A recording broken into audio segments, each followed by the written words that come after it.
Kelly Malcolm joins me now. He's the Vice President of Exploration for Amex Exploration, trading on the TSX Venture under the symbol AMX. Kelly, welcome. Thanks so much for having me on. Really appreciate it. Kelly, the Amex Exploration Project has taken on a district-wide sort of potential in terms of what the perception is of observers.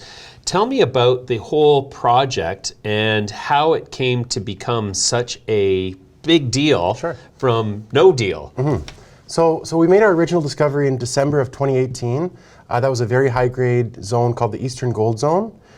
Since then, we've drilled about 20,000 meters into that zone specifically.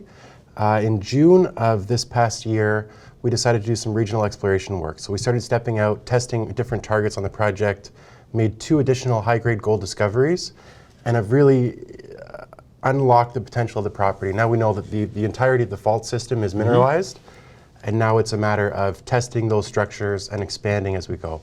Right. So it's sort of grown incrementally. What is the total strike length potential at this point? So we've identified gold across 2.4 kilometers. We have untested 7 kilometers to the south and 8.4 kilometers to the north. Both structures are gold mineralized, and the majority of those structures have not seen any drilling or very limited drilling. So we're really excited about the exploration potential here and the district size potential that we have on this project. Wow, so this thing is it's shaping up to be like one of the biggest gold discoveries of certainly of the 2010 to 2020 period, if not even... Absolutely, looking very, very prospective. Yes. It's looking like we're going to be able to build multiple deposits on this property. The geology is repeatable, the structures are repeatable, and we're hoping and going to test very shortly that we can identify multiple deposits along this very large strike length. Right. So I would assume that you're not having a hard time attracting investors to this project. No, we've certainly garnered a lot of interest. We've got about $3 million in the bank at the moment, so very sufficient capital to continue our aggressive exploration program using 2 drills.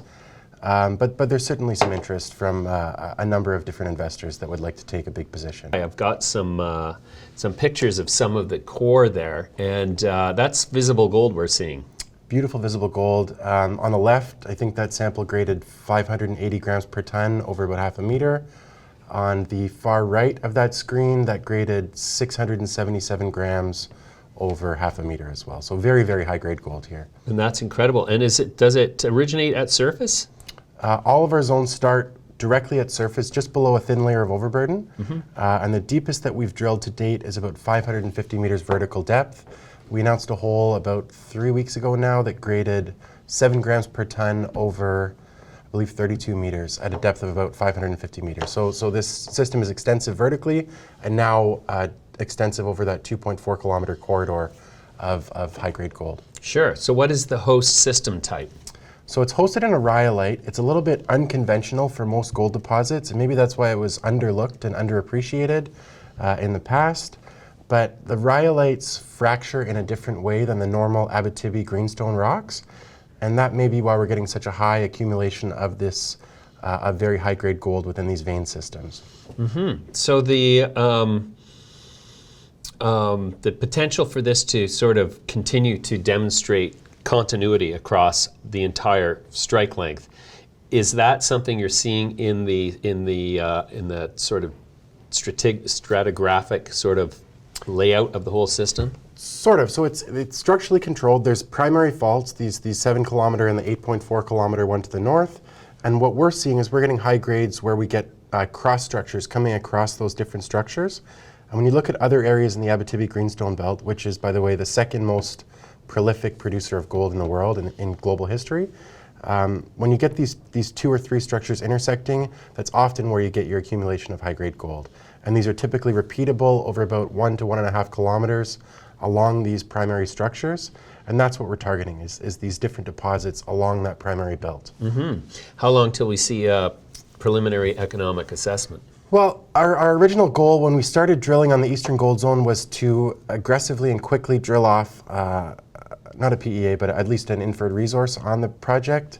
Once we started doing our regional exploration, we realized there's a lot of gold on this property, and it's our test now to test as much as we can of these 2 structures, And once we get a good handle on how much gold is on the property, then we'll work on our resource. And I guess it's premature for any metallurgical testing at this point.